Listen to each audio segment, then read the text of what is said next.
Welcome to lecture 44. In this lecture, I will be discussing the details of calculating the fermion propagator in the free theory. Recall that in the last lecture, we derived the amputated photon-electron vertex in QED. As part of the calculation, we found that a key element is the fermion propagator in the free theory, which we denote here as S of x, which is the two-point function psi of x, psi bar of 0. We did discuss the Fermion partition function back in lecture 33, and we'll use this result as a starting point for expressing the propagator in the fermionic theory. The notation from the Fermion partition function is taken from lecture 32. And in this lecture, we found that the fermionic partition function ZF is given as a path integral over the fermion fields psi bar psi of e to minus the fermionic action, which is the integral of a spacetime psi bar Euclidean gamma matrix derivative plus m, the mass of the fermion, and psi. A key difference with respect to bosonic theories is that the fermions, being Grassmann variables, obey antiperiodic boundary conditions. This means that the fermion spinor fields evaluated at tau is beta are equal to minus psi of tau is 0. If we perform a Fourier transform, as in lecture 33, we write down psi in position space as temperature over volume times the sum over the Euclidean momenta k, e to the ikx times psi tilde, which is now a function, which are now the Fourier coefficients of the series. And if we plug in this result together with the antiperiodic boundary conditions, we find that the fermionic Matsubara frequencies are given by pi 2n plus 1t, which is different from the bosonic Matsubara frequencies, which don't have the 1 here. Plugging in the definition for the propagator gives the following expression for S. S is giving us a path integral over psi bar and psi times the two-point function we want to evaluate, psi of x, psi bar of 0, times e to minus the Euclidean action, divided by the partition function.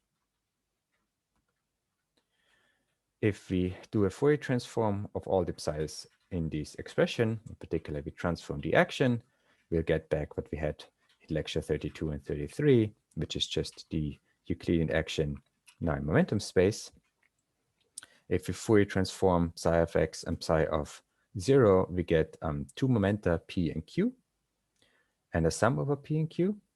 But if we also transform the external variable x, so we go from the momentum, the propagator in configuration space to the propagator in momentum space, that gives us a delta function, which we can use to do one of the integrations. So we get up a result that gives us a sum over just one set of momenta q, and the two-point function of the Fourier coefficients psi tilde of p, psi tilde bar of q. We can evaluate this path integral using the rules of Grassmann integration. So if we consider a Grassmann integral or a ratio of Grassmann integrals of the following form, dc star dc times c star e to the minus c star ac, divided by the corresponding expression, which does not have c star in the numerator, then by recalling that we can expand the exponentials in terms of a Fourier, in terms of a power series, and because of the nilpotence of these fields, only first order terms c star and c will appear. We find that because there is already a c and c star here in the numerator, only the first order or zeroth order expansion of the exponential in the numerator actually contributes. So this one, if we expand this, only the 1 from the expansion here contributes. So we just get a 1 here. All the higher orders will involve c squared or c star squared, which is 0. Whereas in the denominator, we have to expand this to first order in the argument of the exponential. The 1 then doesn't contribute because that Grassmann integral is vanishing. So we get that the non-vanishing expansion here is minus C star AC. If we pull through the C star through the DC using the anti-commutation rules, we get a minus, which cancels the minus here. So we get DC star C star DCC. That just gives 1. So we get A in the denominator and a 1 in the numerator. And that is the end result of this Grassmann integral. We can generalize this to the multi-component case. So instead of having just one set of fields, C and C star, we'll take n of these fields, and we do a multi-component integral for all the fields which we now label with an index I. If we consider the corresponding integral that now has CK CL star in the numerator, and again, just a 1 in the denominator, we can do exactly the same exercise, and we'll find that only the contribution that is giving us this particular combinations of CK and CL will be non-vanishing. This is the matrix. This corresponds to a matrix element that has these indices. So we find that for the multi-component case, this just gives 1 over MKL. So if we use this result in the path integral that we have at hand, this is our path integral here. It has a Grassmann-like structure. So we have this integration over the psi tilde bar, deep psi tilde of psi tilde bar. And we have some quadratic form in the exponential. Then only the element, the matrix element that corresponds to the indices P and Q here will contribute. So we get the delta P and Q.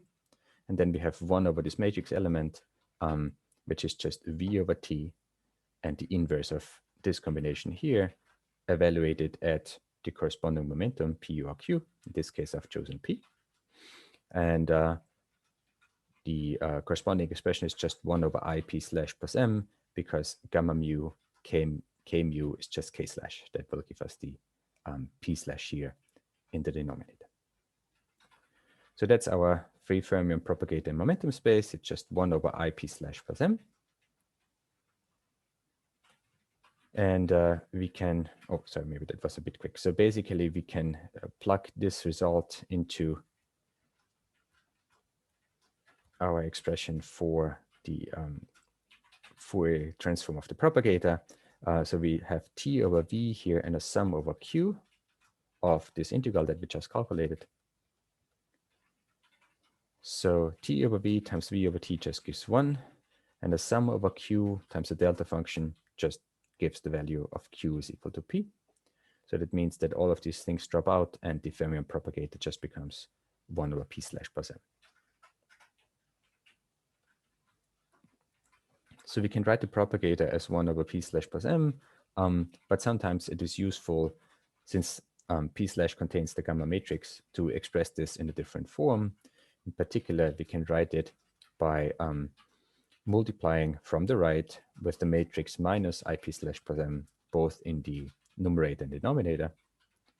And if we do so, we can use the fact that IP slash plus M times minus IP slash plus M is just P slash squared plus M squared.